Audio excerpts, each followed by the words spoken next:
How to replace a timer on a Whirlpool dryer.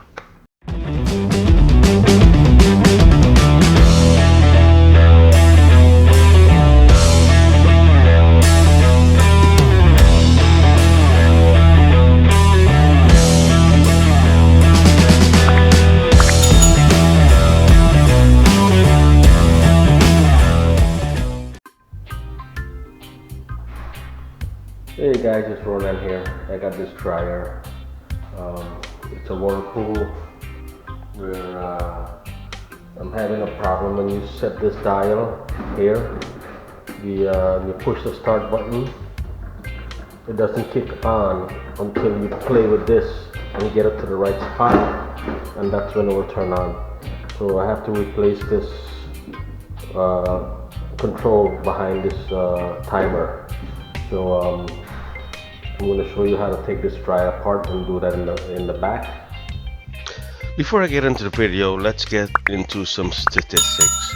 99.9% of people watching my videos are non-subscribers.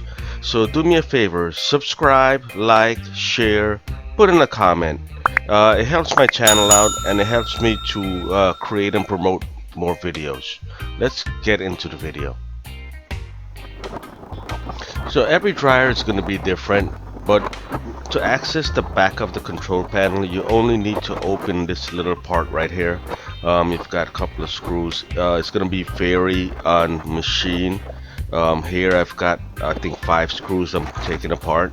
So once I take it apart, I'll have access to the back of the controls.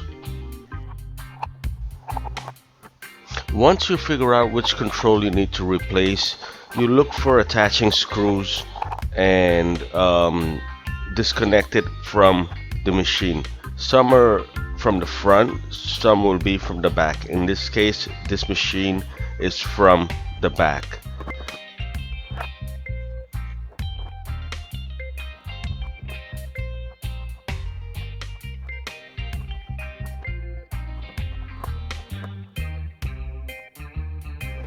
Once you get the part out, examine it, you'll see that the part number is written on the side of it. Either it's stamped or it's on a paper, so you can cross-reference and order the new part.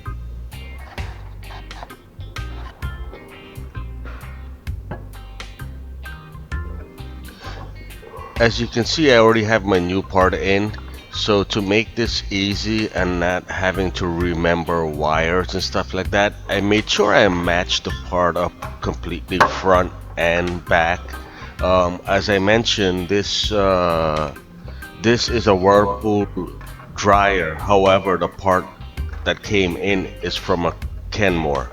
So the parts are interchangeable between machine manufacturer would use other manufacturer parts. So you want to keep that in mind. So that's why I matched the part up to the old part. And what I'm doing now is, as I'm removing the wires from the old part, I'm plugging it in to the new part. That way I don't have to remember where the wire goes or which wire goes to what terminal.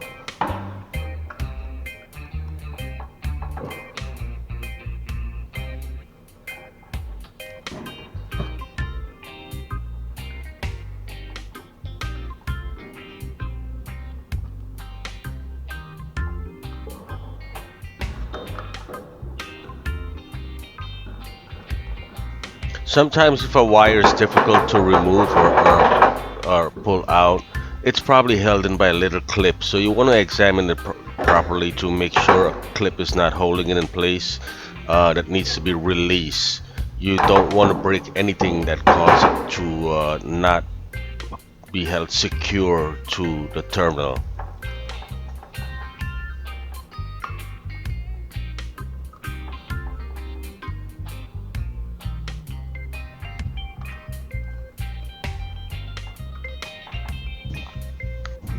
Once I get my wires connected back in place, I examine the wires for proper tightness and configuration, and I went ahead and start screwing back the timer back into the dryer. All I'm doing basically is reversing the process. The way I took it off is the way I'm gonna put it in. If you have a problem with screws, then you should separate your screws into different areas of the machine. That way you're able to match which screws go back where. Once that's done, I proceeded to put the back cover panel on.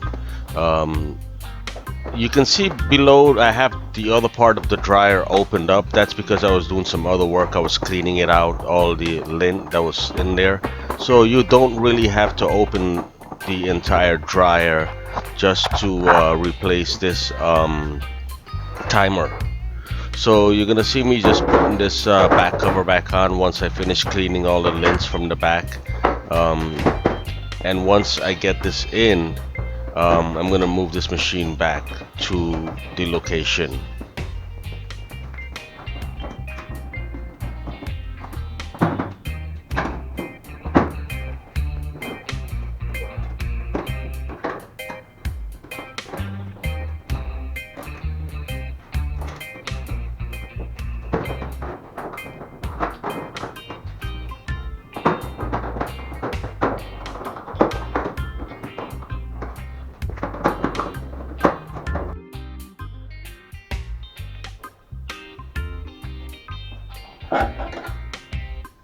Now, once everything is back in place, we're gonna test this dryer. So what I'm gonna do, I'm gonna get this knob in and make sure that I test all the function. The first test you'll see me doing is starting the machine. Once the machine is started, then I'll open the door to make sure the safety switch turns the machine off when that door is open.